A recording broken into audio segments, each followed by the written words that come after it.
श्रीमद् भागवत गीता के 5वें अध्याय का दूसरा भाग, जहाँ पर हम लोग रुक गए थे, उसके बाद से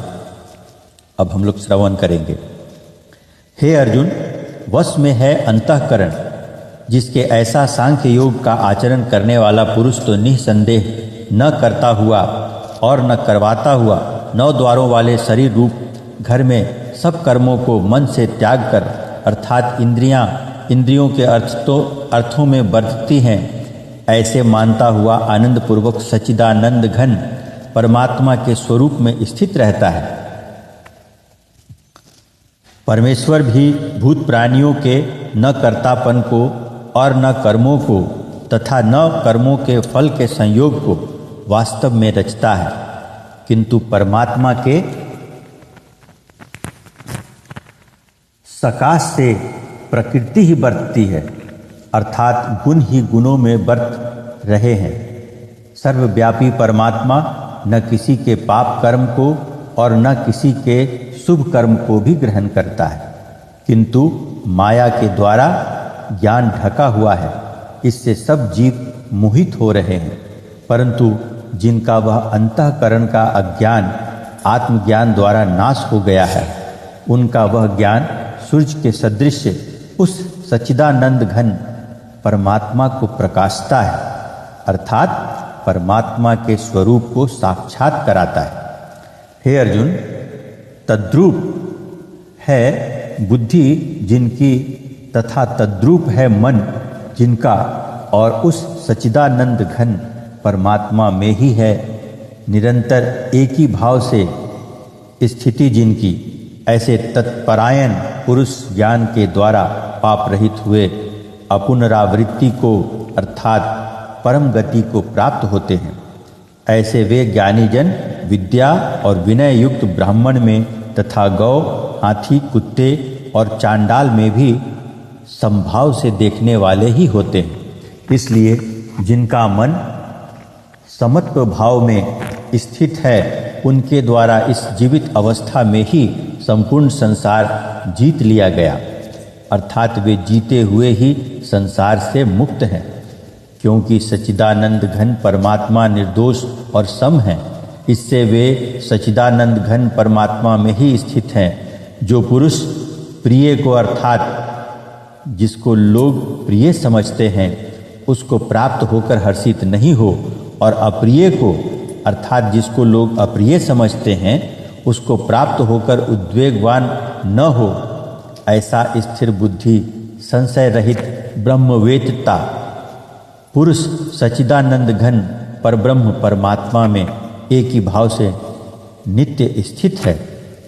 बाहर के विषयों में अर्थात सांसारिक भोगों में आसक्ति रहित अंतःकरण वाला पुरुष अंतःकरण में जो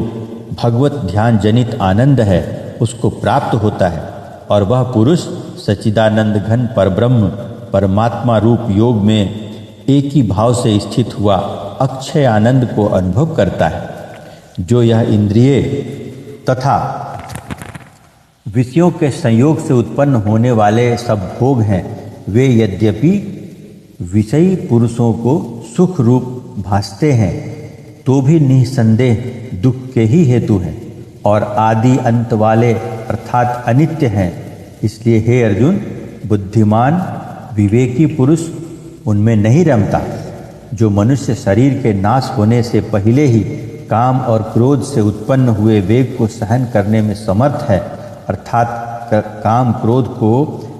जिसने सदा के लिए जीत लिया है, वह मनुष्य इस लोक में योगी है और वही सुखी है। जो पुरुष निश्चय करके अंतरात्मा में ही सुख वाला है और आत्मा में ही आराम वाला है, तथा जो आत्मा में ही ज्ञान वाला है, ऐसा वह सच्चिदानंद घन परब्रह्म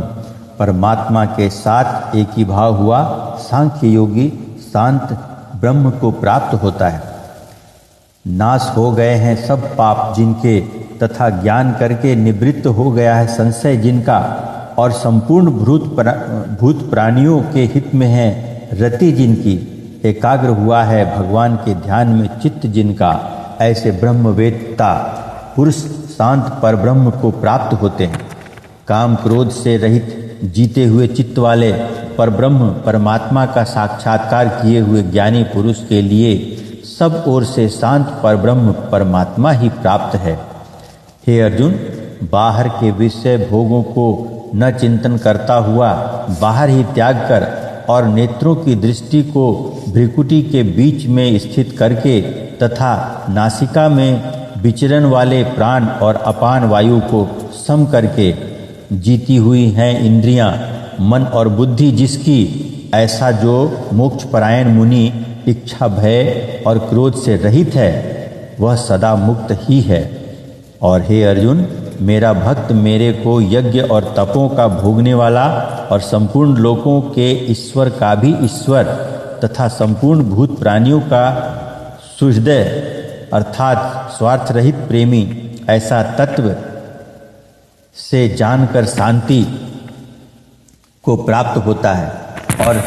सच्चिदानंद घन परिपूर्ण शांत ब्रह्म के सिवा उसकी दृष्टि में और कुछ भी नहीं रहता, केवल वासुदेव ही वासुदेव रह जाता है। इस प्रकार 5वां अध्याय समाप्त हुआ। इसके बाद हम लोग 6ठे अध्याय को पढ़ेंगे, सुनेंगे।